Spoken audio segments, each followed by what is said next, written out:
dos electrodos de grafito dentro de nuestra agua. Bien, una vez con el sistema montado, vamos a encender nuestra fuente de alimentación. Y podemos ver que en el vaso de precipitados no está sucediendo absolutamente nada.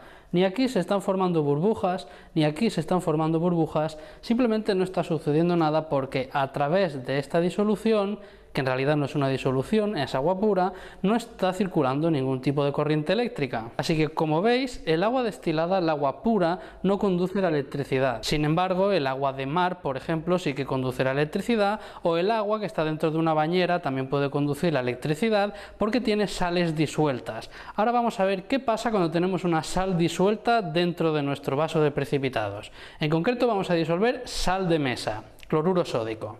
Bien, pues en este montaje tenemos ahora un cristalizador que es algo más ancho con una disolución de cloruro sódico. Lo he elegido más ancho para que los electrodos estén lo más separados posibles y se vea mejor la diferencia. Vamos a darle la vuelta al vaso. Bien, en este caso tenemos dos cables, el que tiene una marca roja y el que tiene una marca negra. El que tiene la marca negra es por donde van a venir los electrones, es decir, los electrones van a hacer un circuito tal que así, ¿de acuerdo? Entrarán por este electrodo y saldrán por este otro, lo que quiere decir que las sustancias que entren en contacto con este electrodo de aquí se van a reducir porque estarán recibiendo electrones, mientras que las sustancias que estén cerca de este electrodo de aquí desprenderán sus electrones oxidándose y completando el circuito. Es decir, aquí tenemos el lugar donde se va a dar la reducción y aquí tenemos el lugar donde se va a dar la oxidación. Por lo tanto, este va a ser el cátodo y este va a ser el ánodo. Todo esto suponiendo que pase algo. Vamos a darle al botoncito de nuestra batería y vamos a hacer un poquito de zoom. Como podéis ver, aquí se están desprendiendo unas burbujas y aquí también se están desprendiendo burbujas. Estas burbujas de aquí se deben a la formación de hidrógeno que se nos está reduciendo a través de la reducción del propio agua, y aquí se nos están formando burbujas de cloro que se nos están formando a través de la oxidación de los cloruros de la disolución de cloruro sódico. Y como veis, está sucediendo algo porque hay una sal disuelta y permite que circule la corriente. Ahora bien, esta reacción en concreto es una reacción muy curiosa y vamos a ver por qué. Vamos a añadir ahora una gota de indicador ácido-base. En concreto estamos añadiendo fenolftaleína.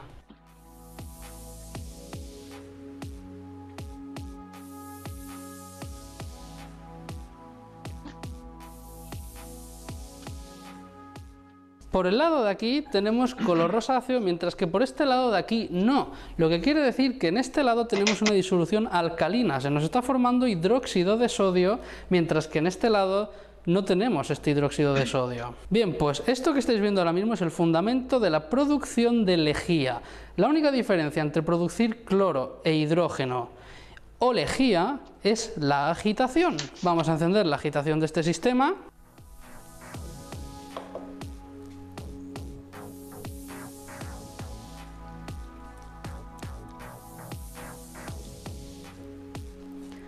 Y como podéis ver, el color rosáceo que teníamos en este lado debido a la presencia de un medio alcalino ha desaparecido porque la lejía precisamente lo que hace es destrozar las moléculas colorantes, por eso decolora la ropa. Así que aquí en esta disolución tenemos ahora mismo presencia de lejía. Bueno, pues de momento acabamos de ver que en el agua pura no se produce ninguna reacción y cuando tenemos cloruro sódico podemos producir cloro, hidrógeno, también podemos producir lejía. De hecho, de esta misma reacción se puede producir también ácido clorhídrico, como cloruro de hidrógeno en estado gas. Ahora bien, vamos a ver por qué una electrólisis también se puede utilizar en química para obtener hidrógeno y oxígeno a partir de agua. Para ello no se puede utilizar cloruro sódico, sino que hay que utilizar otra sal, otro compuesto soluble que permita el paso de corriente eléctrica. Vamos a ver. Bien, aquí tenemos nuestra disolución de hidróxido sódico en la cual hemos colocado los dos electrodos. De nuevo, de la misma manera, aquí tenemos el electrodo negativo, a través del cual circulan los electrones y se produce la reducción, o sea que es el cátodo, y aquí tenemos el electrodo positivo donde se va a dar la oxidación y por lo tanto es el ánodo. Vamos a encender nuestro sistema y veremos lo que sucede. Como veis, inmediatamente se forman unas burbujas de gas. Aquí se nos está formando el gas que se produce por reducción, en este caso se produce hidrógeno en este electrodo, y aquí en este otro lado tenemos el gas que se produce por oxidación, que en este caso es el oxígeno. el hidrógeno pasa de +1 a 0, o sea que se reduce, y el oxígeno pasa de -2 a 0, o sea que se oxida. Así que ahora mismo tenéis en vuestras pantallas otra forma de producción de hidrógeno complementaria a lo que vimos en el vídeo del hidrógeno que hicimos recientemente. Bien, de momento ya hemos visto que el tipo de disolución que tenemos en nuestro sistema afecta, evidentemente. No es lo mismo tener una disolución de agua pura o tener una disolución de cloruro sódico o tener una disolución de hidróxido sódico. De hecho, no es lo mismo ni siquiera si agitamos o dejamos quieto. Pero evidentemente los electrodos también influyen. Aquí tenemos electrodos de grafito, que es básicamente electrodos de carbono, que si os interesa en otro vídeo ya podemos estudiar por qué el grafito es conductor de la electricidad y el carbón normal no. Sin embargo, estos electrodos también se pueden cambiar, podemos utilizar otros elementos que no sean carbono y de este modo podemos propiciar que los electrodos propiamente dichos tomen juego dentro de la reacción que se dé. Bien, ya hemos visto cómo se produce hidrógeno y oxígeno, vamos a pasar a cambiar los electrodos. Bien, pues aquí tenemos una disolución de cloruro sódico en la cual tenemos como electrodo de reducción, como cátodo, un electrodo de grafito y sin embargo tenemos en el electrodo de oxidación, en el ánodo, un electrodo de hierro. Vamos a poner un trozo de papel detrás para que se vea mejor y vamos a encender nuestro sistema de electrolisis.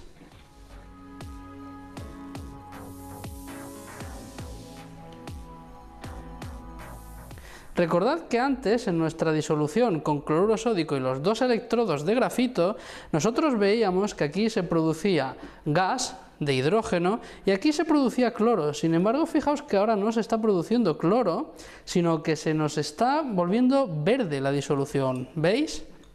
Esto es porque el hierro está tomando acción en esta reacción. En este caso lo que está pasando es que en lugar de oxidarse el cloruro a cloro, se nos está oxidando el hierro a hierro 3. Y por eso tiene esta coloración la disolución. Como veis, no tan solo influye el qué tiene la disolución propiamente dicha, sino que también influye la composición de los propios electrodos.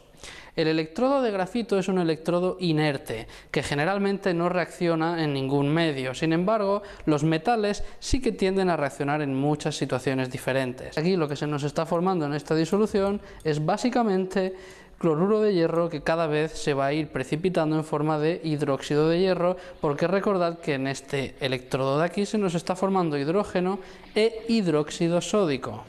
Así que el hidróxido sódico poco a poco va a ir reaccionando con el cloruro de hierro para dar hidróxido de hierro y por esto se nos está volviendo cada vez más turbia nuestra reacción. Si recordáis el vídeo de los precipitados, aquí lo que se nos está formando es básicamente un precipitado. Así que como habéis podido ver en este vídeo, con una cosa tan simple como la electrolisis, hemos obtenido muchas cosas diferentes. Desde lejía, que obtuvimos en este caso, también podíamos haber obtenido hidróxido sódico, cloro, hidrógeno o incluso ácido clorhídrico. También hemos obtenido hidróxido de hierro a través de una disolución de sal. Aquí no hemos obtenido nada porque la disolución era no conductora y aquí hemos obtenido oxígeno e hidrógeno. Así que como veis, la electrolisis es de por sí una técnica muy versátil, ya que simplemente variando la disolución o incluso los electrodos que se utilizan, se puede obtener una gran variedad de productos distintos. Yo espero que con este vídeo os haya quedado un poco más claro qué es una electrolisis, al menos que le pongáis cara a este tipo de reacciones. Como ya sabéis, hemos hecho la teoría en el canal ya hace un tiempo, pero siempre está bien hacer un experimento para que se vea a qué nos referimos cuando hacemos una electrolisis. Así que yo espero que os haya sido útil. Si tenéis cualquier duda podéis ponérmelo en comentarios.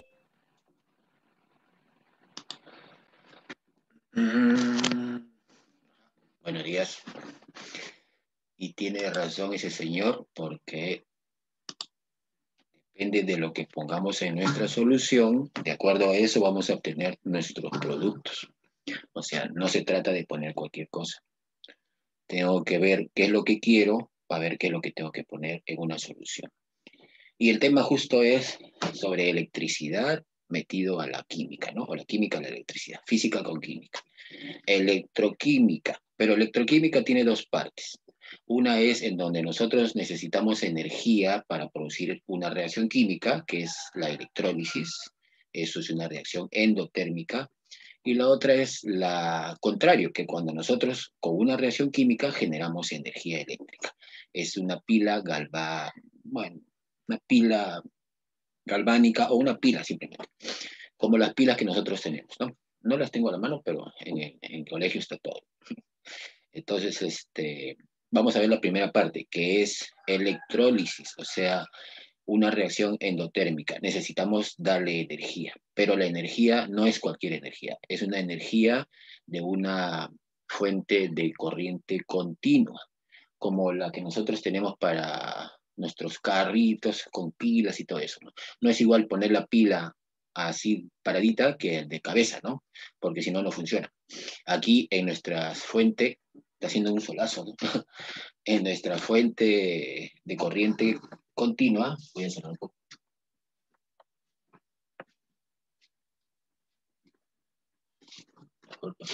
Ahora sí.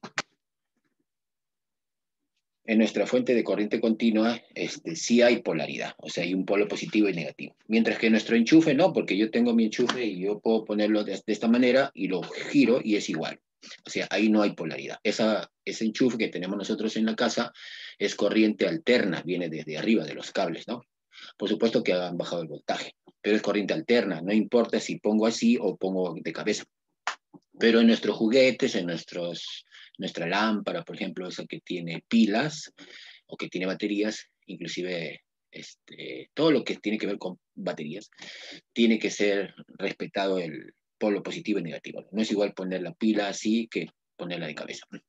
Y justo de eso se trata. Nosotros necesitamos una corriente continua, porque con corriente alterna se necesitaría muchísima energía y no es rentable.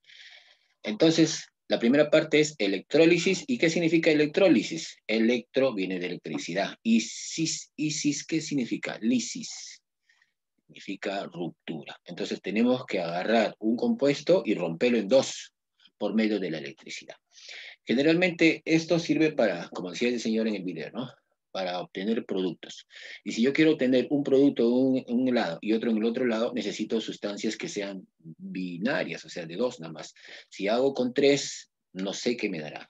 Tendría que ver qué es lo que está pasando. Si hago con tres átomos distintos, por ejemplo, un ácido sulfúrico o nitrato de potasio, tendría que ver cuáles son las condiciones y qué es lo que me va a dar en el cátodo y en el ánodo. Un poco complicado. Generalmente para producir algunos metales, se hace electrólisis de sales fundidas.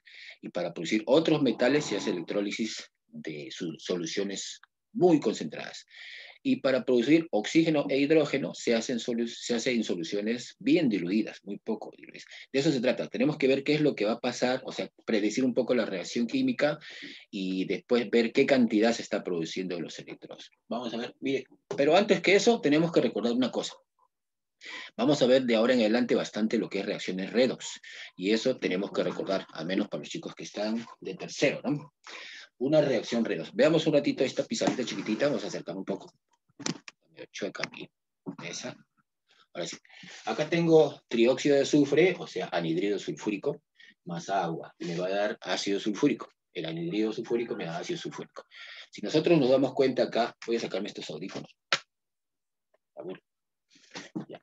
Acá tengo -2 su estado de oxidación, y por lo tanto, ¿cuánto tiene que ser el azufre? ¿Cuánto tiene que ser? A ver, ¿quién me dice? Ah, Lucas, ahora hablamos de tu experimento. Es que nosotros hemos hecho, Lucas, el experimento, pero en forma empírica. Ahora tenemos que hacer ya un poco más técnico, ¿no? Ver por qué nos salió una cosa, por qué no nos salió otra cosa, por qué pusimos electrodos de esa manera y por qué pusimos la corriente tal, ¿no? Algo así. ¿Cuánto sería el azufre acá? 3. No, pues acá tengo -2 por 3 es -6. Acá tendría que ser +6. Ya se olvidaron ya. Y acá el oxígeno es -2, por lo tanto el hidrógeno es +1, ¿no? Acá están los estados de oxidación.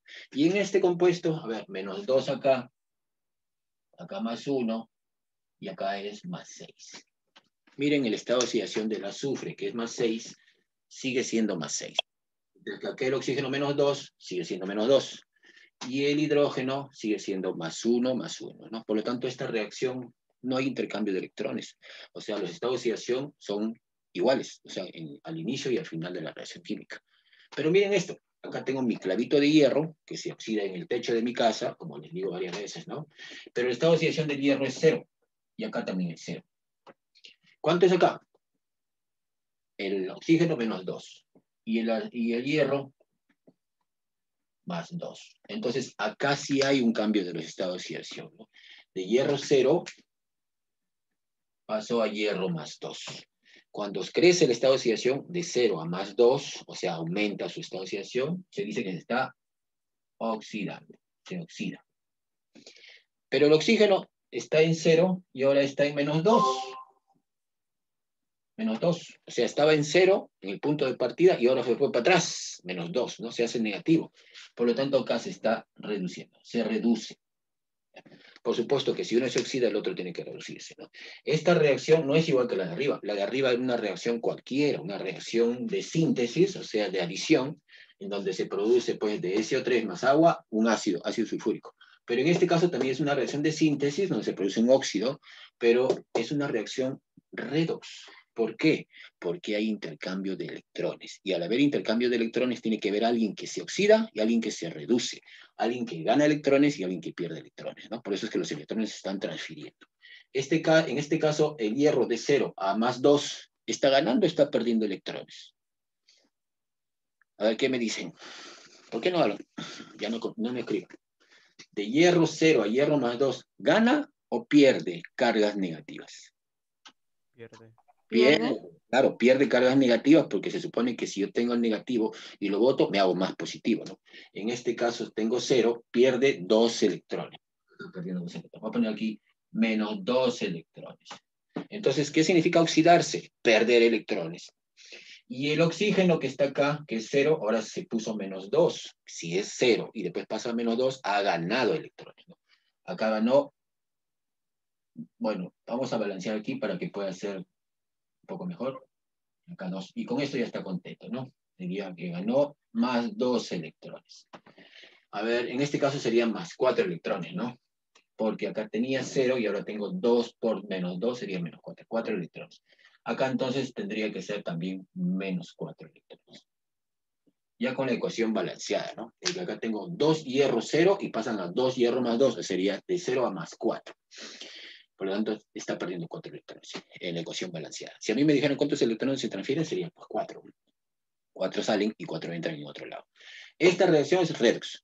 Y para que nosotros aprovechemos la electricidad, tiene que ser reacciones redox, donde los electrones estén moviéndose por todos lados. Si no, no tiene sentido, ¿no?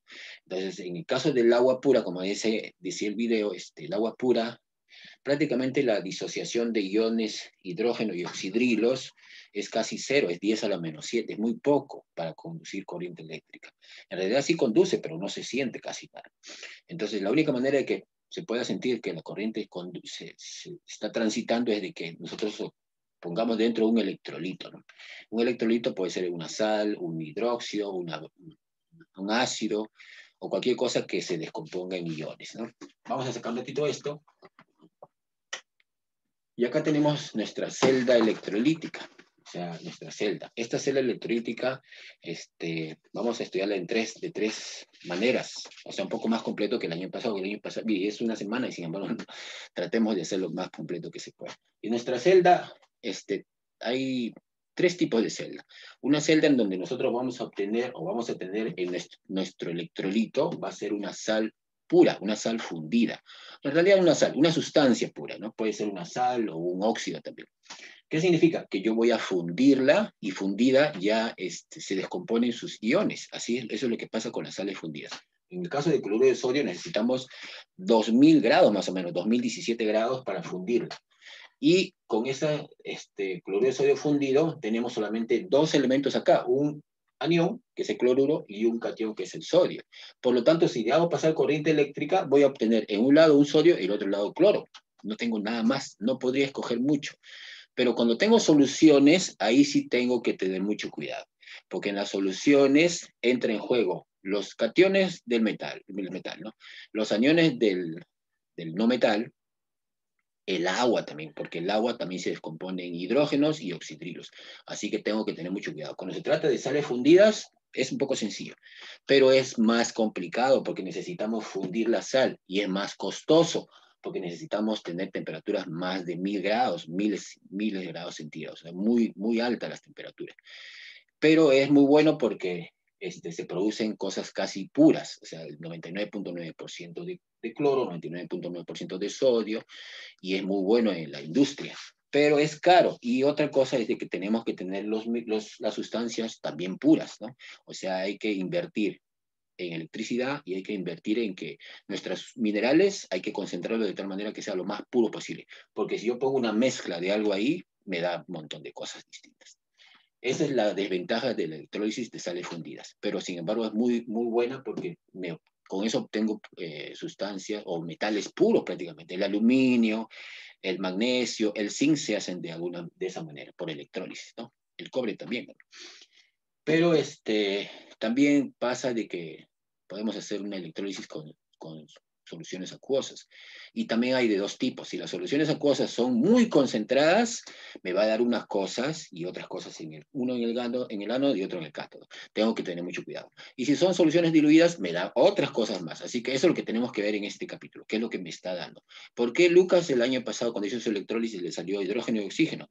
Porque de repente en su solución puso una cosa y si hubiera puesto otra, hubiera salido otra cosa distinta.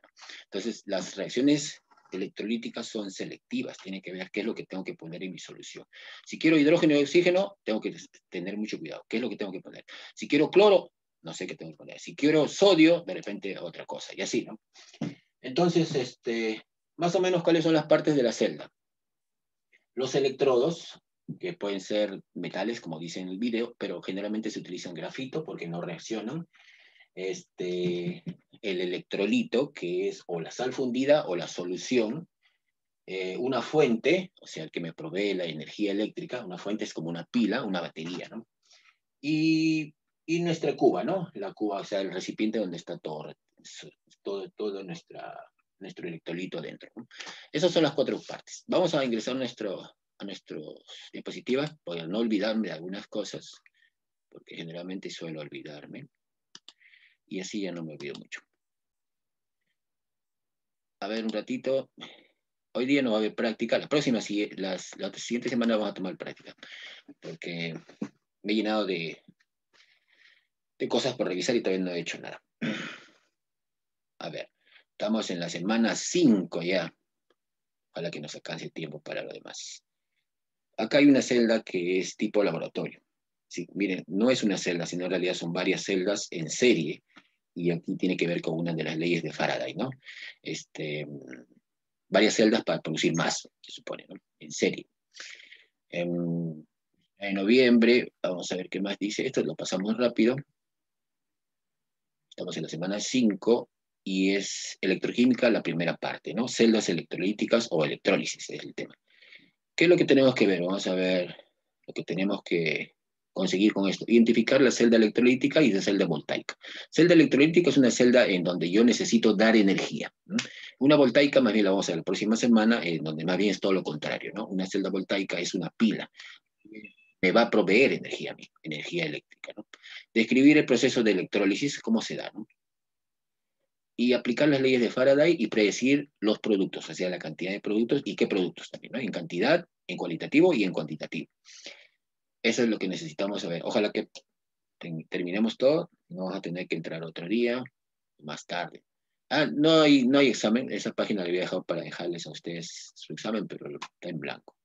Entonces, la electroquímica es la rama de la química, en realidad es de la química y de la física también, ¿no? Que estudia la transformación de la energía eléctrica y la energía química. En otras palabras, las reacciones químicas que se dan en la interfase de un conductor eléctrico llamado electrodo, que puede ser un metal o un semiconductor y un conductor iónico o electrolito, pudiendo ser una solución, en algunos casos especiales, un sólido. Bueno, estamos hablando de los electrodos, ¿no? Y las reacciones se dan a cabo en los electrodos, pues, ¿no? O sea, los electrodos son los que se conectan con en realidad se conectan con la solución, o sea, con el electrolito, y también se conecta con la fuente. Es como si fuera el puente, ¿no? Si una reacción química es conducida mediante una diferencia de potencial, o sea, voltaje, se habla de una electrólisis, ¿no? O sea, necesito electricidad para producir una reacción química. Pero si la caída de potencial es creada por la reacción química, o sea, si yo más bien con una reacción creo energía eléctrica, o sea, creo electricidad, es una celda galvánica, ¿no? Eso es lo que vamos a ver en la siguiente clase. Pero con esto va a ser más fácil la celda galvánica. pero vimos que tenemos que recordar que es una reacción de óxido-reducción, o sea, redox, ¿no? Las reacciones reducción-oxidación, o sea, redox, son reacciones de transferencia de electrones. Necesitamos utilizar reacciones redox, si no, esta electroquímica no tendría sentido.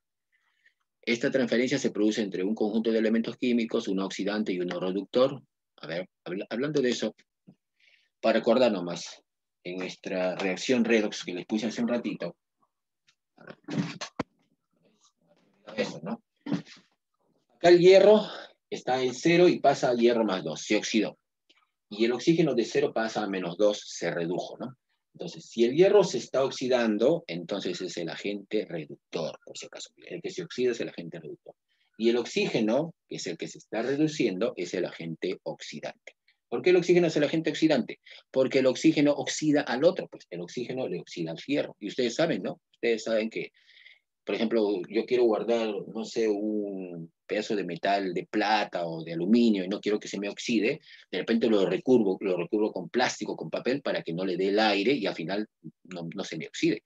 Generalmente las personas que construyen sus casas, los ponen los fierros así que se les queda en el segundo piso, por ejemplo, y pensando en levantar un piso más, los fierros están expuestos a la oxidación. Entonces, ¿qué hacen? Les ponen un plástico, los recubren de tal manera para que el aire no le dé y no haya oxígeno, porque el oxígeno es el oxidante.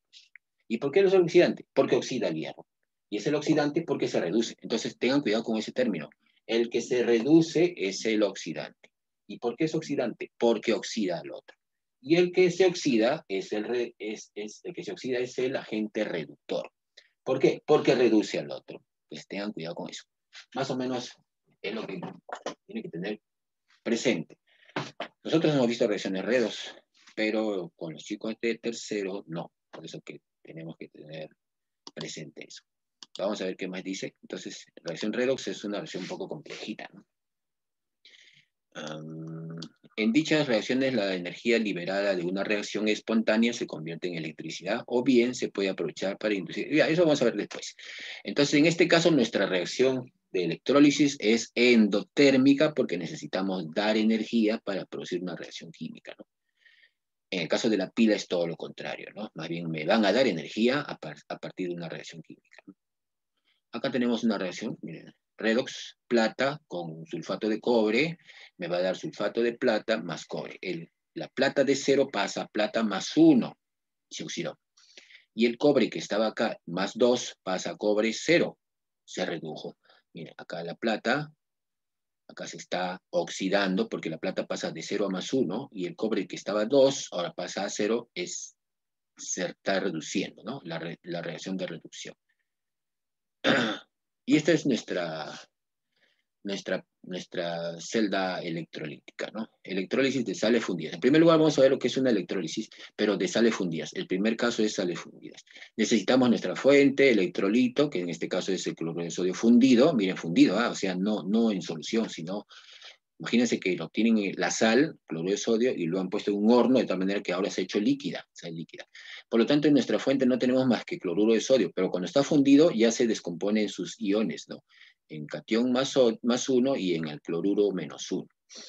No hay agua, no hay nada, así porque por lo tanto, si yo tengo mi cuba con mi electrolito y mis electrodos todo conectado con mi fuente acá, entonces lo que va a pasar es de que el sodio, que es más 1, va a ir a la parte negativa. La parte negativa es el cátodo. ¿Por qué? Porque el cátodo atrae al catión.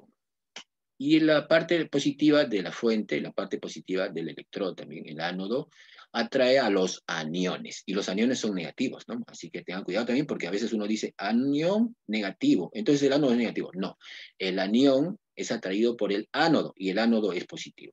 Y el catión que es positivo, acá está un catión más sodio, por ejemplo, más 1, sodio. El catión es atraído por el cátodo. El catión es atraído por el cátodo. Por lo tanto, si el catión es positivo, es atraído por el negativo, que es el cátodo. Ya, vamos a acordarnos de eso más adelante con unas trampitas por ahí que tenemos. Esta es la semireacción, ¿no? 2 cloruros pasan a cloro gaseoso más 2 electrones. O sea, el cloro menos 1 se convierte en cloro gaseoso, cloro gas, y 2 electrones se van, se salen por acá, ¿no? Pero si salen por acá los electrones, por acá están los electrones, entonces vienen a la fuente, pasan por acá y nuevamente regresan al cátodo para darle los electrones al sodio. Acá está el sodio, más los 2 electrones, me va a dar el sodio 0, ¿no? O sea, sodio líquido, fundido también, ¿no? Estamos hablando de altas temperaturas, ¿no? Entonces la reacción completa sería 2 sodios, iones, más 2 cloruros, iones, pero fundidos, me va a dar 2 sodios líquidos, o sea, ya fundido también, y una molécula de cloro gaseoso que se va, ¿no? Sale ¿por dónde sale? Por acá, por el ánodo sale el cloro. Por eso es que en el video vieron ustedes que están saliendo burbujitas y todo eso, ¿no? Esas burbujitas es presencia de gas.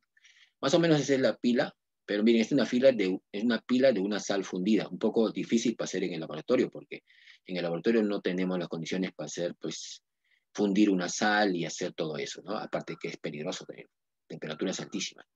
Nosotros hacemos con soluciones. Entonces, las sales, por tratarse de compuestos iónicos, se funden a altas temperaturas, ¿no? Las sales en estado fundido tienen la capacidad de transportar corriente. Bien, se forman iones, ¿no? Por ejemplo, la sal que usamos, miren, sodio, se convierte en líquido, o sea, por una alta temperatura, y se convierte a la vez en los anión y catión, ¿no? Sodio, pero fundidos. Y si le pasamos corriente eléctrica, entonces ya se descompone en sus 2 elementos, sodio por un lado y cloro por otro lado. Eso es lo que hacen en la industria, ¿no? Cuando quieren obtener sodio, por ejemplo, cuando queremos obtener aluminio también. Acá tenemos las reacciones por separado y la reacción completa que está abajo. Pero entonces, en conclusión, cuando yo tengo, vamos a salir un ratito de esto.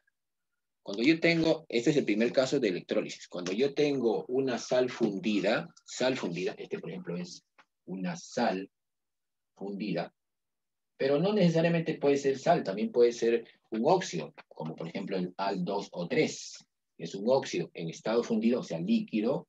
Cuando yo quiero obtener aluminio por un lado y oxígeno por otro lado, o de repente cloro por un lado y sodio por un lado, generalmente lo hago con sales fundidas o con óxidos fundidos, en estado fundido, porque yo ya sé que me va a dar uno en un lado y otro en otro lado. Pues se llama electrólisis, ¿no? Estoy rompiendo el cloruro de sodio en cloro y en sodio, en 2 partes, lo rompo. Y si yo tengo la bauxita, que es el mineral de óxido de aluminio, esto de aquí, yo quiero obtener aluminio en un lado y el oxígeno por otro lado, de repente el oxígeno no me sirve mucho, ¿no? Pero aluminio sí, entonces yo me aseguro y pongo una sal fundida. Porque si pongo una solución, tengo que tener mucho cuidado. Vamos a ver por qué. Entonces, sales fundidas. Y generalmente el aluminio se produce por sales fundidas. Aunque ahora hay un método más moderno. Han utilizado un disolvente que disuelve este óxido y lo hace ya no a 2000 grados centígrados, sino a 1000 y tantos. Se ha reducido el gasto de energía calorífica, ¿no? O sea, ya no necesitamos fundir esto mucho. O sea, fundimos a menos temperatura. Disolvemos, mejor dicho. Entonces, en sales fundidas, eso es lo que va a pasar. Entonces, tenemos que llenar esta tablita que yo les he puesto acá. ¿Qué pasaría si yo en mi celda electrolítica yo pongo cloruro de potasio? ¿Qué va a pasar? O sea, ¿qué es lo que se va a depositar en el ánodo y qué es lo que va a salir por el cátodo? Miren, el ánodo es el positivo y el cátodo es negativo. Acá, si yo tengo este cloruro de potasio fundido, estamos hablando de fundido, voy a obtener el potasio más 1, pues el metal, y el cloruro menos 1. Si el potasio es más 1, ¿dónde va a ir? ¿Al cátodo o al ánodo? El potasio más 1. ¿A dónde va? A todo. Al cátodo negativo, porque el potasio, el metal que es positivo, se va a la parte negativa. Por lo tanto, el cloro va a salir por el ánodo, pero como cloro gaseoso, o sea, como cloro 2, ¿no? En el caso del bromuro de magnesio, igual, el metal, magnesio más 2, se va a ir por el cátodo, o sea, se va a depositar en el cátodo. Ahí va a crecer el cátodo, va a crecer, y después llega un momento que paramos la reacción, sacamos nuestro magnesio y volvemos a utilizar nuestra celda, ¿no? Y el bromo va a salir por el ánodo, porque el bromo sería el no metal, sale por la parte positiva. El bromo como no metal, pero ya no saldría como gas, porque el bromo, ustedes se dan cuenta que el bromo no es gaseoso, es un bromo líquido. Bromo 2 es líquido, medio rojizo, y muy volátil también. Entonces está, pero aquí sería, yo creo que sale bromo gaseoso porque estamos hablando de temperaturas muy altas, ¿no? Sale bromo gas. Y acá, ¿qué pasaría? ¿El aluminio dónde va a depositarse? Que es el óxido de aluminio. El aluminio va al cátodo también. y el oxígeno va a salir por el ánodo.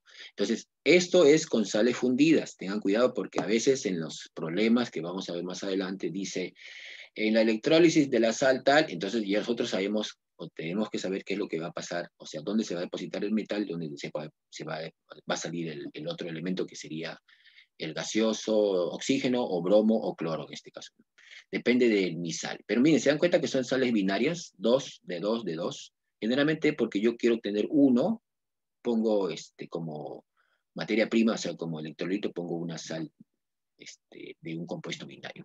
Si yo pongo un compuesto ternario, por ejemplo, cloruro o clorato de potasio, entonces me va a salir, de repente no me va a salir cloro, de repente me va a salir otras cosas. Entonces, industrialmente, para obtener potasio, para obtener magnesio y para obtener aluminio, se hace con sales fundidas de sales binarias, ¿no? Cloruros, bromuros u óxidos.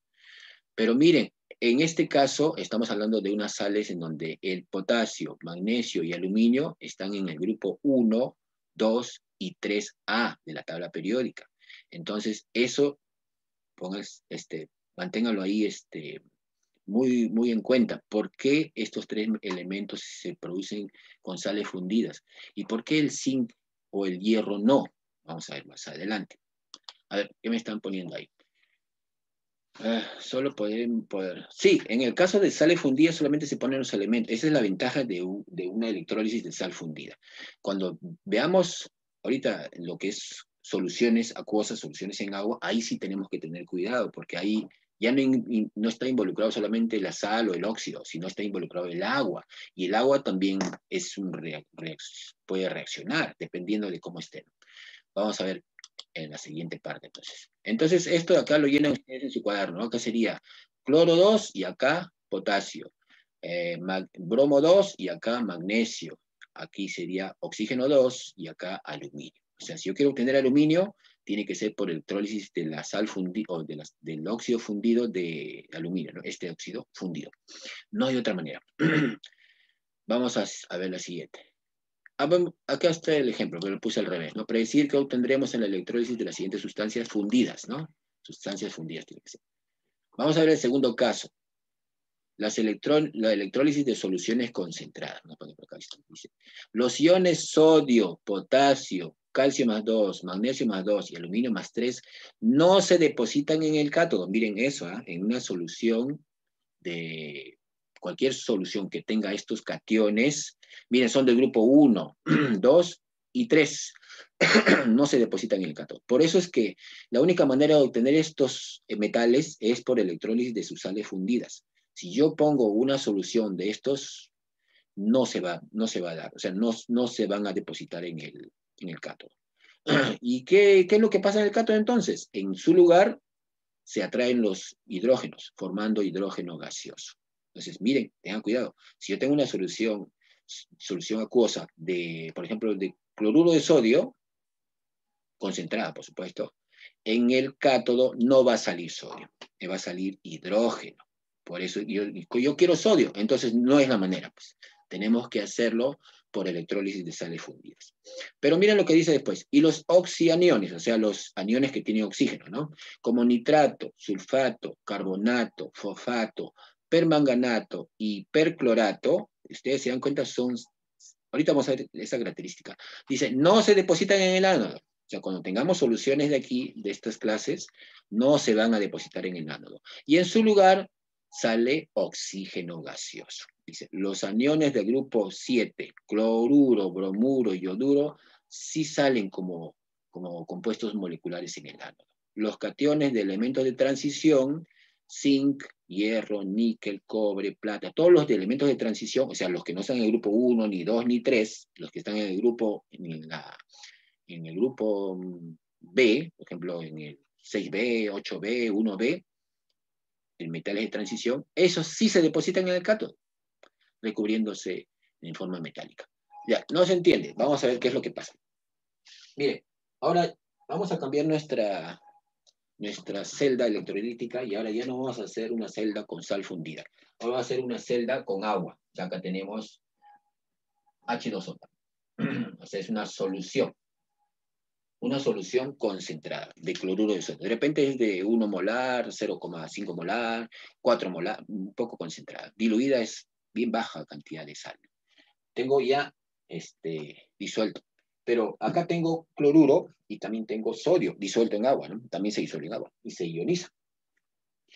Pero me dijeron que el sodio en soluciones, acá, miren, este positivo debería estar acá, ¿no?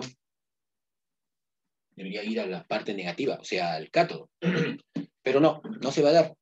¿Por qué? Porque el sodio está en el grupo 1 y no se deposita, o sea, no saldría. ¿Qué va a ir en su lugar? Va a ir el hidrógeno positivo. Y va a salir por acá H2. Entonces, cuando ustedes vean una solución donde haya sodios, magnesio, aluminio, del grupo 1, 2 y 3, o sea, en la tabla periódica, en soluciones acuosas, por ejemplo, ion litio, ion magnesio, potasio, calcio, todo del grupo 1, 2 y del aluminio, esos no van a depositarse en soluciones. ¿Qué va a salir? Hidrógeno. Entonces, si yo quiero obtener el sodio, pues esta no es la manera. ¿Por qué? Porque si yo hago electrólisis de una solución en donde haya sodio más 1, no va a salir. Porque en electrólisis de soluciones acuosas, el que gana es el hidrógeno. ¿Y por qué gana el hidrógeno? Porque el hidrógeno que es más 1, ahora va a bajar a 0 y va a reducirse. Y significa que va a ganar electrones. ¿Y quién gana más rápido electrones? ¿Los hidrógenos o los sodios? Díganme. El hidrógeno tiene una electronegatividad de 2,1 y el sodio de 1,0. Acá hay una competencia entre el sodio positivo y el hidrógeno positivo del agua. Y el hidrógeno va a ganar más rápido el electrón. Por lo tanto, el hidrógeno se va a reducir y va a salir por acá hidrógeno en forma de gas. El sodio no. En la competencia el sodio pierde. ¿Y el cloro? El cloro sí. El cloro va a salir por acá como cloro 2. Entonces, si yo quisiera obtener una electrólisis de agua y tener oxígeno e hidrógeno, pues el cloruro de sodio en solución no me serviría, porque voy a obtener hidrógeno por un lado y cloro por otro lado. ¿Ves? O sea, es selectivo, ¿no? Y tenemos que tener mucho cuidado en esto, porque nosotros a veces en los problemas de las universidades viene y no nos dicen qué reacción se da. Tenemos que predecirla nosotros. Entonces, ¿qué pasaría si en vez de este compuesto yo tengo una solución no de cloruro de sodio, sino de otra solución? Por ejemplo, de sulfato de cobre, QSO4, en solución acuosa. Miren, cambié la solución, sulfato de cobre, medio azulito, y le paso electricidad a los sulfatos de cobre concentrados, se supone. Voy a obtener cobre más 2 y sulfato menos 2. Ya. Pero el cobre es un metal de transición positivo. Y como es metal de transición, ese sí tiene que ir al cátodo. Ahí es distinto, porque el sodio y el potasio son metales del grupo 1, 2 y 3 del aluminio. Esos no se depositan, pero el cobre sí. El zinc, el cobre, la plata, el oro, todos se van a depositar en el cátodo, porque ellos sí tienden a reducirse más rápidamente. O sea, todos los metales de transición se reducen fácilmente. En este caso, el hidrógeno ahí pierde con ellos, ¿no? Pero en el caso del sulfato, el sulfato que queda en solución, no va a ir al ánodo. Más bien al contrario, en vez de ir al ánodo, va a ir el oxígeno. El oxígeno va a salir por acá. Entonces, tenemos que ver qué es lo que está pasando acá, ¿no? Si yo veo metales de transición, sí se van a depositar. Si veo metales que no son de transición, potasio, aluminio, eso no se va a depositar. Si veo aniones, sulfato, por ejemplo, o sea, que tiene oxígeno, oxianiones se llaman estos, no se van a depositar. Lo que se va a depositar, lo que va a salir por el ánodo es el oxígeno, que también está en el agua. Está presente como OH, OH-1. Entonces, si yo tengo sulfato de cobre, voy a obtener en el cátodo cobre, acá va a estar el cobre, 0, o sea, se va a recubrir de cobre, y oxígeno por el ánodo. Van a salir de dos lados. Vamos a cambiar de solución. Vamos a poner otra solución. Por ejemplo, una solución de una sal, o de un ácido mejor, para complicarnos la vida. H2SO4 acuoso, o sea, ácido sulfúrico. Tenemos iones hidrógeno y sulfato. ¿El sulfato va a salir por acá? No. Sulfatos no. Va a salir oxígeno por acá, de nuevo oxígeno. ¿Y el hidrógeno? no hay con quién compita, porque acá tengo hidrógeno y el agua también tiene hidrógeno. Por lo tanto, acá sí va a salir hidrógeno. Como no tiene metales que compitan con el hidrógeno, entonces sale hidrógeno y oxígeno. Por lo tanto, si yo quiero obtener hidrógeno y oxígeno, descomponer el agua, tengo que producir una solución de ácido sulfúrico concentrado. Esa es la única manera. Vamos a ver si es que pongo en vez de un ácido, un hidróxido, por ejemplo el NaOH. A ver, dígame qué va a salir. El Na es positivo y el OH es negativo. ¿El sodio saldrá por acá? A ver, dígame. A ver si lo hemos entendido. El sodio de grupo 1, ¿saldrá por acá? No. Entonces, si no sale el sodio, tiene que salir el hidrógeno que está presente en el agua. Y el OH no tiene competencia. O sea, no hay ningún oxianión que le compita. Por lo tanto, acá va a salir oxígeno. Entonces, si yo tengo ácidos o hidróxidos disueltos en agua, sí va a salir hidrógeno y oxígeno. Se va a descomponer en el agua entonces. ¿Y por qué esto de aquí? A ver un ratito. ¿Por qué esta sal? Voy a poner esto que está aquí. ¿Por qué esta sal, por ejemplo, no sé, sulfato ferroso, por ejemplo? Sulfato ferroso.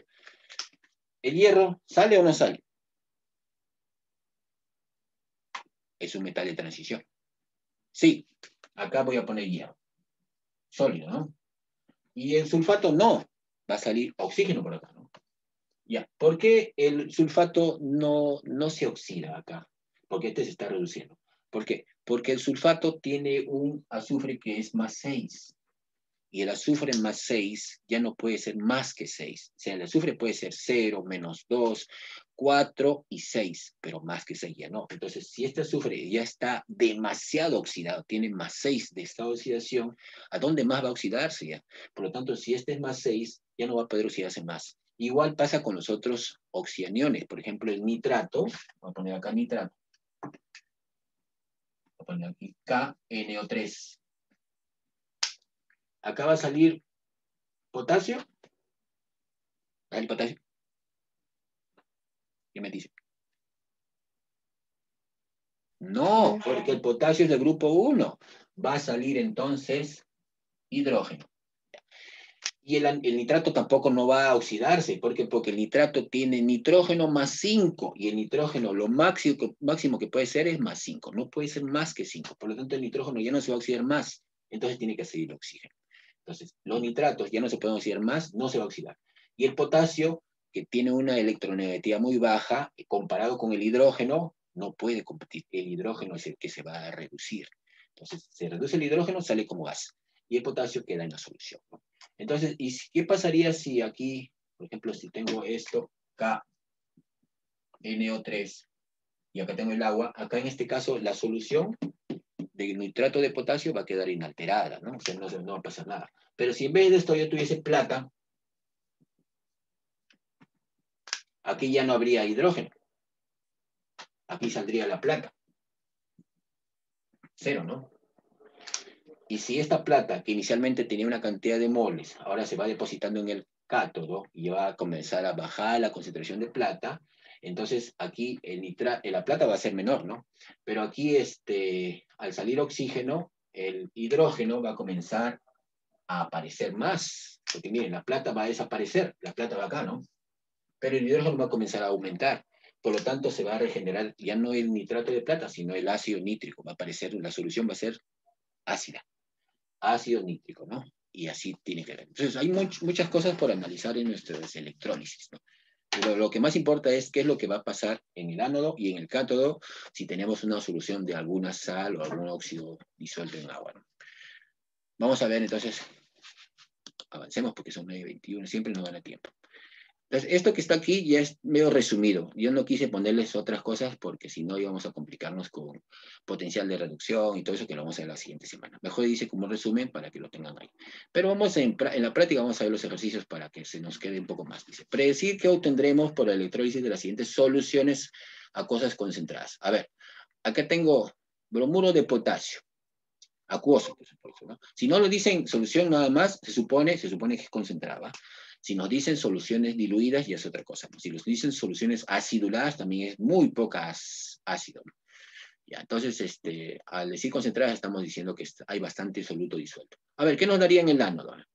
¿Nos dará potasio? Acá. O acá. ¿Nos dará el potasio en el cátodo? ¿Qué me dicen? Pero mejor hablen porque yo no puedo... A ver, ¿qué me están escribiendo? Hidrógeno. No me va a dar el potasio, porque el potasio comparado con el hidrógeno pierde. Entonces acá va a salir H2. Pero en el ánodo nos dará bromo. Acá. Sí, porque los bromuros, cloruros y fluoruros en solución acuosa sí salen. Entonces acá va a darnos bromo 2, pónganlo en su cuaderno, y hidrógeno 2. El potasio se va a quedar en solución, ¿no? Y como va a haber OHs del agua que quedan, va a quedar una solución alcalina de hidróxido de potasio. Acá voy a poner una columna más, ¿no? Si quieren ustedes añaden acá una columna, o añadan una columna que diga solución, y pongan acá KOH, o sea, va a comenzar a crecer la cantidad de hidróxido de potasio. A ver, con esta sal disuelta en agua, ¿el cobre va a aparecer en el cátodo o no? Sí, porque el cobre es un metal de transición. ¿Y el sulfato saldrá por el ánodo? No, porque el sulfato ya no se puede oxidar más. Por lo tanto, va a salir, ¿qué? Acá en el ánodo. ¿Qué? Oxígeno. Oxígeno, oxígeno. Entonces va a salir oxígeno acá y cobre metálico en el cátodo. A ver, con esta solución de cloruro de zinc. ¿El zinc en el cátodo o de repente es el hidrógeno en el cátodo? ¿Cuál de los dos? El zinc, porque es metal de transición. Y el cloruro va a aparecer acá como cloro 2, porque es un halógeno. O sea, los halógenos sí van a salir de todas maneras. Los que no salen son los oxianiones. Entonces acá salía cloro 2 y acá sale zinc. O sea, ahí sí se produce la electrólisis completamente, ¿no? Cloro un lado y zinc en el otro lado. A ver aquí, nitrato de sodio. ¿El sodio aparecerá en el cátodo? No, porque es un metal del grupo 1. ¿Qué va a aparecer acá? Hidrógeno. Hidrógeno acá. ¿Y el nitrato va a aparecer acá en el ánodo? Tampoco. Oxígeno. Por lo tanto, acá saldrá oxígeno e hidrógeno. Esta electrólisis de esta sal solamente me serviría para producir la descomposición del agua, nada más, ¿no? O sea, si a mí me dicen, obtén hidrógeno y oxígeno, tengo que poner una solución de nitrato de sodio, ¿no? Algo así. Pero si pongo esto, no me va a salir oxígeno y hidrógeno, al contrario, me va a salir zinc y cloro. Acá, con nitrato, sulfato de níquel, sulfato de níquel. ¿El níquel aparecerá acá? Sí. Sí. Y acá en el ánodo, Oxígeno. oxígeno. Entonces, más o menos ya tienen una idea, ¿no? Entonces, es fácil predecir, ¿no? O sea, tenemos que ver si es un metal representativo del grupo 1, 2 y 3 o es un metal de transición. Los de transición se depositan. Estamos hablando de soluciones acuosas y concentradas, ¿ah? Porque fundida es otra cosa. Fundido es otra cosa. Entonces vamos a ver el tercer caso, en donde las soluciones son diluidas, cuando hay poquísimo soluto disuelto.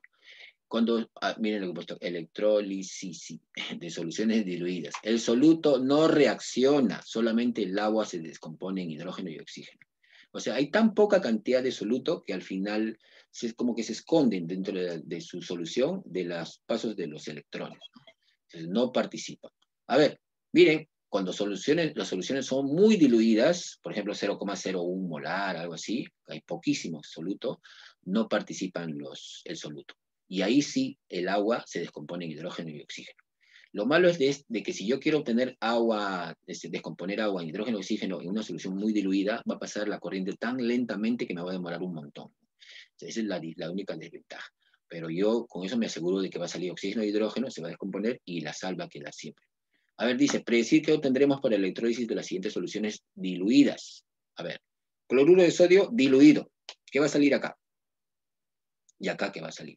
¿Saldrá acá cloro y acá sodio? ¿O acá saldrá el oxígeno y el hidrógeno? Acá sale oxígeno y acá sale hidrógeno. Si es nitrato de sodio diluido, igual, acá sale oxígeno y acá sale hidrógeno, H2. Igual, si la solución, el ácido sulfúrico es diluido, acuoso, pero diluido, igual sale oxígeno acá e hidrógeno acá. Entonces, cuando es diluido, ahí sí el agua se descompone en hidrógeno y oxígeno, ¿no? Entonces, eso es lo más sencillo de todo. Pero en los problemas de examen de universidad, generalmente no vienen problemas de soluciones diluidas. A menos que les digan, mira, si en un ejercicio les ponen ahí, en la electrólisis de una agua acidulada. Cuando dice acidulada significa que hay una cantidad de ácido muy poquísima, ¿no? Acidulada significa que es con una pizca de ácido. Así como, por ejemplo, puede ser una agua salada. La agua salada, yo digo, pues, que es poquita sal en agua, ¿no? Agua salada. Acidulada también, poco ácido. Pero si no les dicen nada, si le dicen en la solución acuosa de ácido, no, de nitrato de sodio, la electrólisis, entonces si no nos dicen si es diluida o concentrada, tenemos que asumir que es concentrada. Eso sí. O sea, si no nos dicen datos, si es diluida o concentrada, es concentrada. Pero si nos dicen es acidulada o diluida, ahí sí, ya pues es otra cosa. Entonces ya, eso es la parte de predecir los productos, ¿no? Pero en la parte ya cuantitativa, vamos a ver unas formulitas para ver la cantidad de compuesto o de metal que se deposita en los cátodos y de gas que sale en el ánodo, ¿no? Y acá está nuestra formulita, dice, la masa depositada, miren, es una formulita media rara, dice, la masa equivalente por la intensidad de corriente por el tiempo entre 96.500. ¿De dónde sale esto? Vamos a demorar mucho si lo vemos de dónde sale. Así que yo se les he puesto de frente. ¿Pero qué es masa equivalente? Acá trato de reducir un poco. La masa equivalente vendría a ser igual a la masa molar entre el número de electrones transferidos, ¿no? Entre un parámetro, no sé si lo vimos el año pasado acá. O sea, los electrones transferidos nos determinan la cantidad bueno, un parámetro teta, ¿no? O sea, la masa molar de un compuesto entre los electrones transferidos es la masa equivalente. Y I por T es la carga eléctrica que está atravesando el conductor. Por ejemplo, I por T es los Coulomb, ¿no? La carga eléctrica. Carga es igual a intensidad por tiempo. Estamos hablando de física un poco, ¿no? Y 96.500 es un número que se llama el número, la constante de Faraday. 96.500 Coulomb es un Faraday. ¿Por qué? Porque significa que un mol de electrones tiene una carga de 6,022 por 10 a la 23 electrones por su carga de un electrón que es 1,6 por 10 a la menos 19 Coulomb. No sé si se acuerdan de física. Entonces, si yo hago pasar un mol de electrones, estoy haciendo pasar 6,022 por 10 a la 23 electrones y cada uno con una carga de 1,6 por 10 a la menos 19 Coulomb. En conclusión, si yo multiplico 6,022 por 10 a la 23 por 1,6 por 10 a la menos 19, me sale este numerito que está acá, 96.500 Coulomb. Eso equivale a un Faraday. Este señor le puso su nombre, en realidad es Faradio, ¿no? Pero dice Faraday. Y ya, vamos a ver un ratito esto, salgamos de esto para ver nuestra formulita y entender qué significa ese Faraday. Un ratito. Quiero aquí. Ya está. Por si acaso que MEQ es masa equivalente, ¿no? Y la masa M. Acá está. A ver, de repente hay problemas acá. Y esta es la segunda ley. Un ratito salgamos de la primera ley. Entonces, la primera ley lo que dice es, nos da una fórmula, ¿no? En realidad no es la primera ley así, pero se ha resumido en una formulita. La primera ley nos dice, pues, que a más cantidad de corriente eléctrica, más masa se va a depositar en el cátodo, ¿no? Algo así. O más gas va a salir en el ánodo, ¿no? En el caso de un cloro, por ejemplo. Esto, la masa vendría a ser igual a peso molecular del compuesto, o peso atómico, si es un metal, entre teta. Pero teta es los electrones, o sea, los electrones transferidos. Por ejemplo, yo tengo acá cloro, y me produce cloro 2, acá, para ser 0, está perdiendo 2 electrones, ¿no? Más 2 electrones, no, perdiendo. Menos 2 electrones. Miren, acá están involucrados 2 electrones, los 2 cloruros, para obtener un mol de cloro. Entonces aquí, si yo tengo 2 electrones, necesito 2 electrones para producir, o sea, hacer esta reacción química, imagínense en un mol o en 2 moles de cloro, para obtener un mol de cloro 2, necesito 2 moles de electrones. 2 moles de electrones para producir un mol de cloro. Por lo tanto, aquí hay una relación así, ¿no? Más o menos sería, en 2 moles de electrones, me va a producir un mol de cloro 2. Un mol de cloro 2. Pero 2 moles de electrones es 2 Faraday. 2 Faraday. Porque el mol de electrones es 6 por 10 a la 23 por 1,6 por 10 a la menos 19, y eso me va a dar 96.500 Coulomb. O sea, este numerito que está acá, ese 96.500, es multiplicar el número de Avogadro, 6 por 10 a la 23, por la carga de un electrón, que es 1,6 por 10 a la menos 19 Coulomb. Entonces, la carga de un mol de electrones es un Faraday, 96.500. Entonces, si yo tengo 2 moles de electrones y me van a producir un mol de cloro, entonces 2 Faraday me van a producir un mol de electrones. Entonces, con eso, esta relación es la que más o menos tiene que ver con esta formulita que voy a poner acá. Por la intensidad de corriente, o sea, la carga entre un Faraday, que es 96.500. Esta es la fórmula. Pero este Q es intensidad de corriente por tiempo.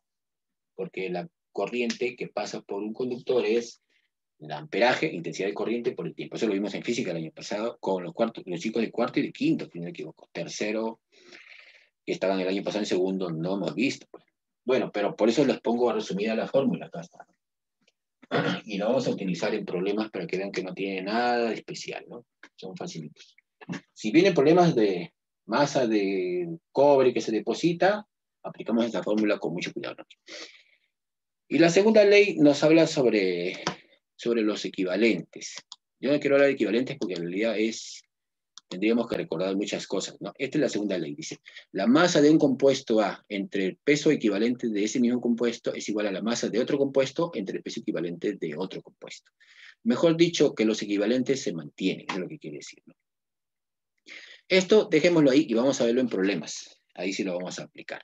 Pero en conclusión lo que quiere decir es que toda reacción química, el número de equivalentes de un reactante va a ser igual al número de equivalentes de otro reactante y van a ser igual al número de equivalentes de un producto cualquiera. Y si son reacciones en celdas en serie, también se cumple todo eso. Bueno, no se entiende acá, pero el problema sí. Acá hay un ejercicio. A ver, acá está la respuesta, no sé si me salió bien, pregunte o háganlo ustedes, a ver si es que está correcta la respuesta. Dice, para la electrólisis de sulfato de cobre, escriba las reacciones que se llevan a cabo en cada uno de los electrodos. Se supone que el sulfato de cobre acuoso, ¿no? Y determina la masa de cobre que se deposita sobre el cátodo ante el paso de 0,75 amperios que fluyen durante 10 minutos. A ver, electrólisis de sulfato de cobre se supone que acuoso, ¿no? Ojalá que nos dé más tiempo para terminar esto, porque hay problemas interesantes acá en esto. Hay un montón de problemas de esto. Si no, vas a tener que entrar más tarde, 9:30, falta todavía. A ver, tenemos sulfato de cobre, QSO4. Por supuesto que se va a descomponer en cobre más 2 y sulfato menos 2, ¿no? Ya, en agua, ¿no? Dice, escribe las reacciones que se llevan a cabo en cada uno de los electrodos. Determina qué masa de cobre se deposita. Vamos a ver. Acá está mi sulfato de cobre acuoso. En solución concentrada, no me dicen si es diluida, entonces es concentrada. Por lo tanto, ¿qué me va a pasar en el ánodo positivo y en el cátodo negativo? ¿Y cómo va a terminar la solución? A ver. Acá. Cobre más 2 es positivo. Va a buscar el cátodo, que es negativo, ¿no? Cátodo negativo. Ya. Pero es cobre. ¿Se depositará el cobre o de repente sale oxígeno? O hidrógeno. Cobre. ¿Se deposita o no? Sí. Sí, porque es un metal de transición. Acá entonces se va a depositar cobre. Sólido. O sea, metálico, ¿no? Y en el ánodo, el sulfato, ¿tiene que ver ahí? No, porque ya está oxidado, está demasiado oxidado. Por lo tanto, acá va a salir O2. Oxígeno. Si el oxígeno está saliendo, entonces, miren acá en el agua está disociada en hidrógenos más oxidrilos. Entonces, el hidrógeno compitió con el cobre, entre hidrógeno más 1 y cobre más 2, y el cobre se depositó, ganó, se reduce. Pero entonces el hidrógeno está comenzando a amontonarse, porque los oxidrilos están saliendo por acá como oxígeno. Entonces el hidrógeno comienza a amontonarse. Por lo tanto, la solución va a quedar así, ¿no? Va a quedar H con el SO4, H2SO4. Va a salir una solución de ácido. O sea, el ácido va a comenzar a crecer más ácido y más ácido. Si ustedes le ponen de repente un papel indicador en esta solución, mientras está pasando la electrólisis, van a ver que el pH va a comenzar a bajar, a bajar, a bajar. O sea, la cantidad de ácido va a comenzar a crecer. Porque la solución se está llenando de hidrógenos, de hidrógenos, de hidrógenos, y con los sulfatos que también están ahí presentes, comienza a producirse nuevamente el ácido sulfúrico, que es un ácido fuerte. Ya. Esta cantidad de cobre que se está depositando, ¿qué cantidad será? Vamos a ver nuestra formulita. Cobre, la masa de cobre depositada es igual al peso atómico del cobre. Vamos a poner aquí masa del cobre. ¿Cuál es el peso atómico del cobre? 63,5. ¿De dónde le pongo? 63,5 entre teta. Pero teta son los electrones transferidos. Miren, acá tengo más 2. Voy a poner aquí. Cobre más 2. Y va a pasar a cobre 0. ¿Cuántos electrones ha ganado?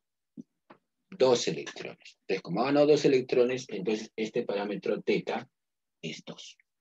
O sea, entre 2, ¿no? 2 electrones. Ese sería el parámetro, o mejor dicho, la valencia, algo así. Multiplicado por la intensidad de corriente. ¿Cuál es la intensidad de corriente? ¿Cuánto es? Es 0,75. Por el tiempo que está pasando la corriente, que es 10 minutos, pero tiene que estar en segundos. Por 10 por 60. Todo dividido entre 96.500. Ya está. Esa es mi formulita para ver qué cantidad de cobre está depositándose en el cátodo. Hay que hacer eso. ¿Quién lo hace? A ver. 63,5 por 0,75 por 600 entre 2 y entre 96. 0,04736. Sí, 0,14 me sale a mí. 14,8. ¿Salió así? 0,148 gramos. Sí, es poquito. No salió así, ahí me sale 0,148 gramos, o sea, es poquito. ¿Y por qué se deposita 0,140? O sea, menos de 1 gramo? Porque la cantidad de corriente, amperaje es muy baja y el tiempo es muy poco, ¿no? 10 minutos. Imagínense, si yo quiero, por ejemplo, obtener 1 kilo de cobre acá en este caso, tendría que pasar durante mucho tiempo en la corriente eléctrica. Por eso es que estos procedimientos son caros, ¿no? Por la electricidad. Y la electricidad siempre ha sido cara. Ha sido cara antes y sigue siendo cara ahora. Por más que hayan hecho centrales hidroeléctricas y todo, la electricidad es una de las cosas más caras. Y para una industria, el costo de la electricidad es más cara que en una casa. Si ustedes les cobran, por ejemplo, en su casa 150 soles mensuales, si ustedes tuvieran una empresa, como empresa ya el ENOR o el ENEL, como se llame, les cobra otra tarifa por ser industria, o sea, empresa comercial. Entonces, por eso es que hay mucha gente que trabaja en sus casas en forma clandestina, porque si dice que es una empresa, ya automáticamente le cobran más. Es que la electricidad es muy cara, ¿no? Entonces, este procedimiento es caro en realidad.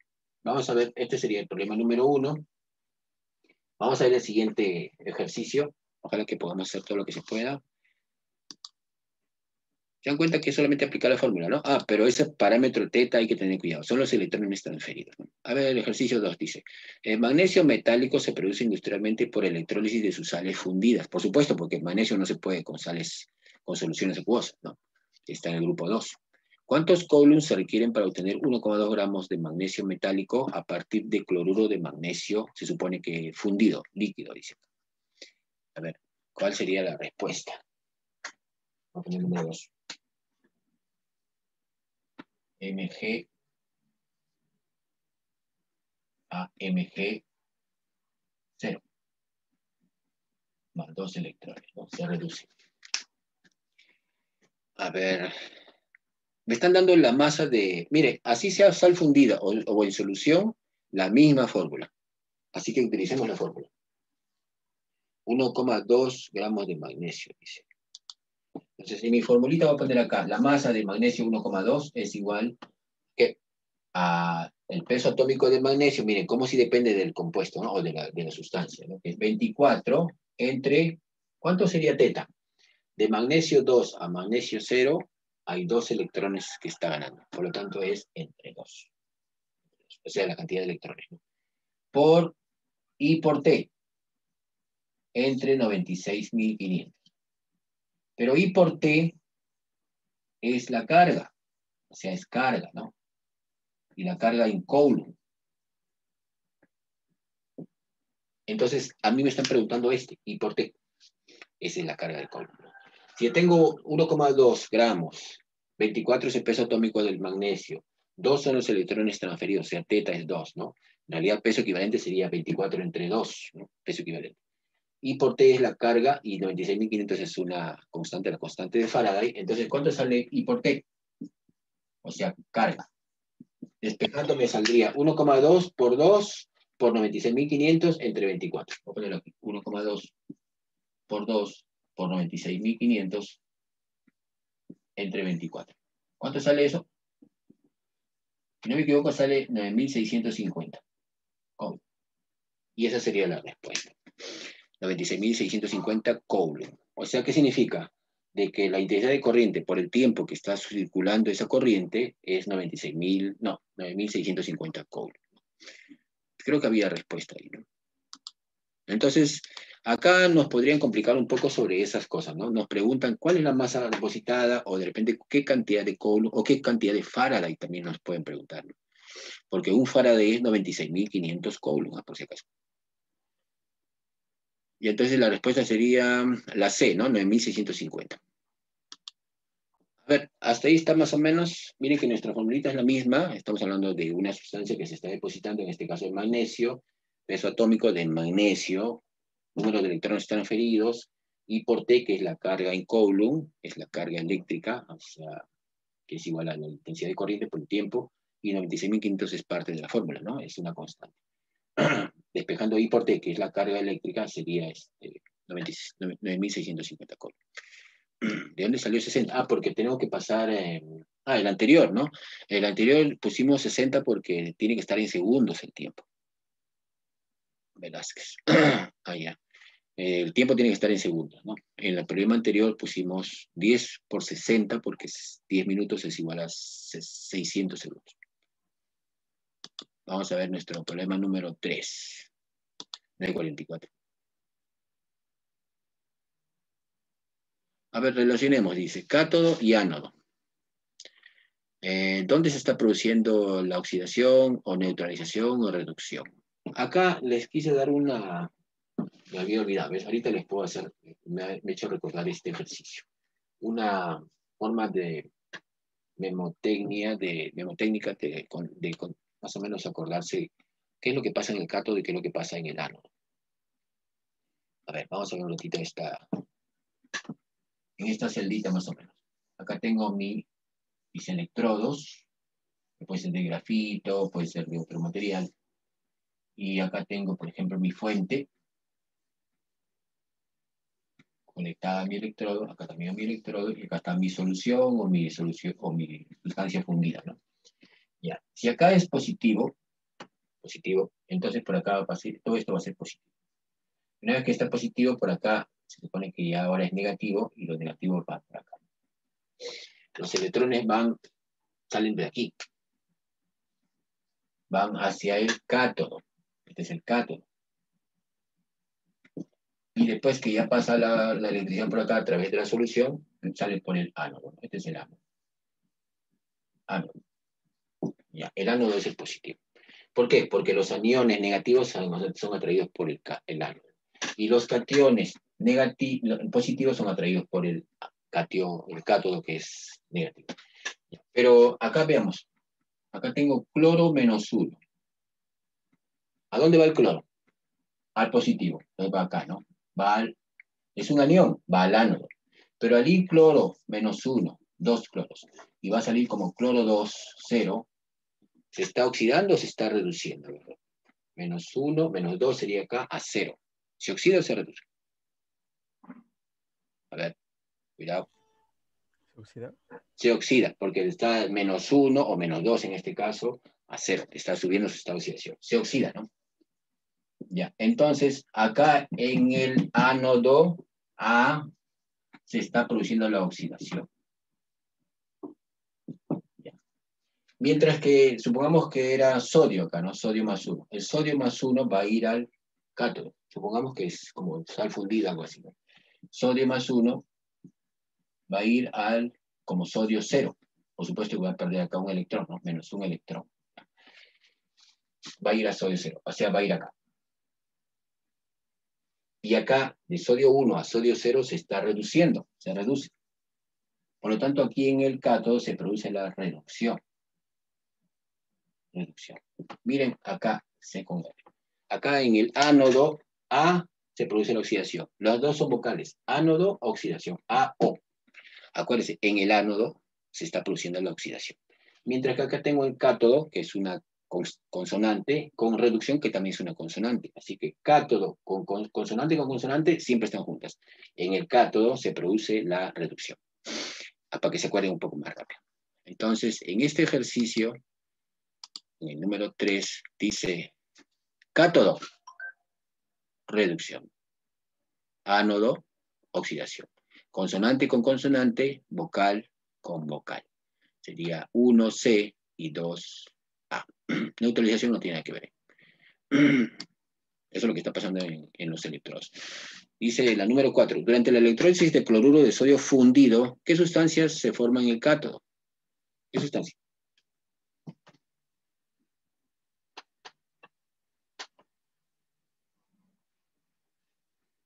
En el cátodo va a ir lo que es positivo, ¿no? Porque el cátodo es negativo. A ver, acá tengo cloruro de sodio fundido. Entonces voy a tener sodio más 1 y cloruro menos 1. El sodio, que es positivo, va a ir al cátodo, que es negativo, ¿no? Entonces acá el catión va a ir al cátodo. Por lo tanto, se va a producir sodio. Sodio fundido, o sea, sodio estado líquido, ¿no? Que por supuesto que después que lo enfríe va a salir sodio sólido, ¿no?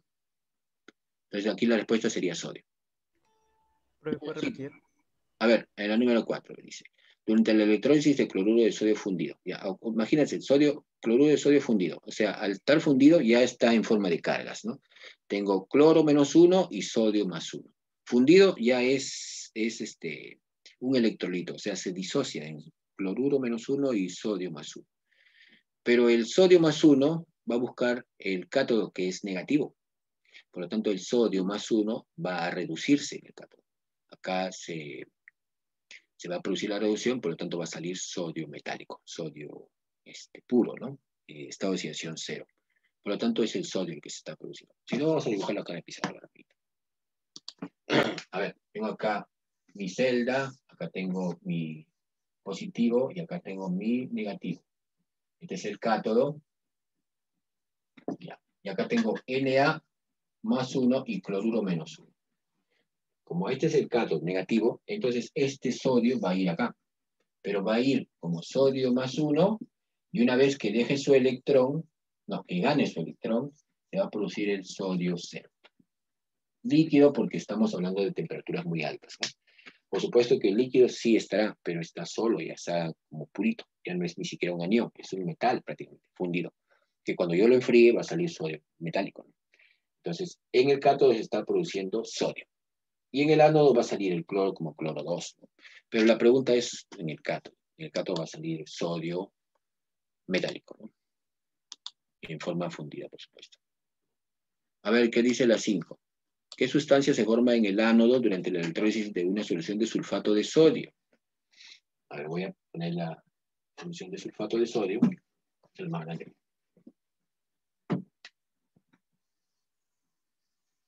Acá tengo mi positivo, acá tengo mi negativo, y tengo sulfato de sodio, Na y SO4. Ánodo, ¿no?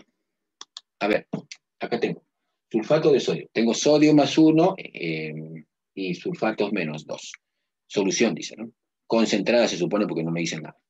Y acá tengo mi positivo, que es el ánodo, y este es el cátodo. Ya. En el ánodo, ¿quién va a ir en el ánodo? ¿Irá el negativo, que es el sulfato? El positivo no puede ser, el positivo tiene que ir al cátodo, ¿no? ¿En el sulfato va a ir al ánodo o no? O de repente se produce otra cosa. ¿Qué me dice? Oxígeno. Esto es el oxígeno, porque aquí en este caso los sulfatos ya no se pueden oxidar, acá se produce la oxidación. No se oxida más, por lo tanto acá va a salir O2.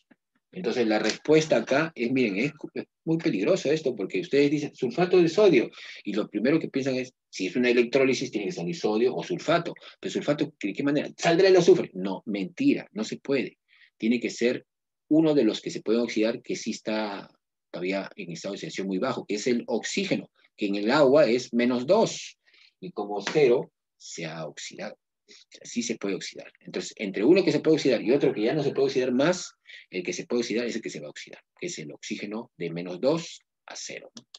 Entonces, la respuesta que en la 5, que parece mentira, sería, ¿qué sustancia se forma en el ánodo? El oxígeno. Es el oxígeno. ¿Ves? Tengan cuidado con eso, porque esto es lo que a veces nos hace equivocar en los exámenes.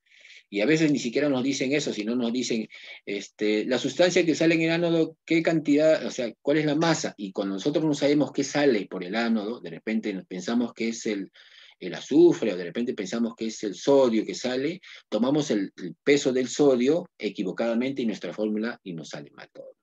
Tenemos que ver la cantidad de oxígeno, o sea, en ese caso sería el peso atómico del oxígeno. Es otra cosa. ¿A cuánto Faraday equivale esta carga de 3,2 por 10 al menos 18 Coulomb? Esta pregunta es media extraña, parece más de física de química, ¿no? Pero de todas maneras hay que hacerla. Es un número un poco feo, dice. A ver, un Faraday es igual a 96.500 Coulomb. ¿Cuánto Faraday será 3,2 por 10 a la menos 18 Coulomb? Una regla de 3, ¿no? Ya. A ver, de repente, para que no se olviden del número de Faraday, ¿no? La constante de Faraday. Un Faraday es la cantidad de corriente que equivale a 96.500 Coulomb. Dijimos que es la cantidad de corriente que tiene un mol de electrones. Un mol de electrones es 6 por 10 a la 23 por 1,6 por 10 a la menos 19, que es la carga de un electroncito, ¿no? Que son un montón de electrones por la carga de cada uno. Sale 96.500 Coulomb. Es un Faraday. Si esto es un Faraday, ¿cuánto Faraday será 3,2 por 10 a la menos 18 Coulomb? Entonces hacemos una regla de 3, sería igual a 3,2 por 10 a la menos 18 entre 96.500, que es 9,65 por 10 a la 4. Para hacerlo más sencillo así. Y es más, acá puedo poner 32 y acá 10 a la menos 19, para hacerlo más rápido. Y tengo un número que ya es notación científica, ¿no? Sería 3,2 entre 9,65. Esto es medio raro, pero no tiene nada que ver con química. 3,2 entre 9,65 sale 0,33. 0,33. No, 32. 3,3. 3,3 por 10 a la menos 23. Faraday. Menos 4, ¿no? Va a ser como menos 4. Y este sería un número que no tiene nada que ver. Pero de todas maneras, para que se acuerden que un Faraday es una cantidad de corriente eléctrica, ¿no? De carga eléctrica, que es equivalente a 96.500 Coulomb. Ese 96.500 Coulomb es la multiplicación de la intensidad de corriente por el tiempo que está pasando la corriente. Pero es lo mismo, no es carga eléctrica. Es física, ¿ya? A ver, la número 7. Al realizarse la electrólisis de una solución. ¿Qué hora es? 9:56. Ya, creo que ahí nos vamos a quedar. Mejor no hacemos la 7. La vamos a hacer después, más tranquilo.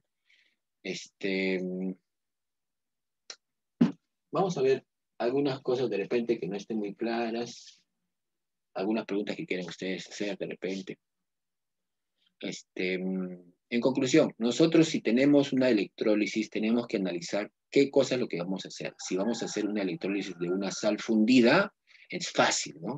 La sal fundida se supone que es una sal binaria.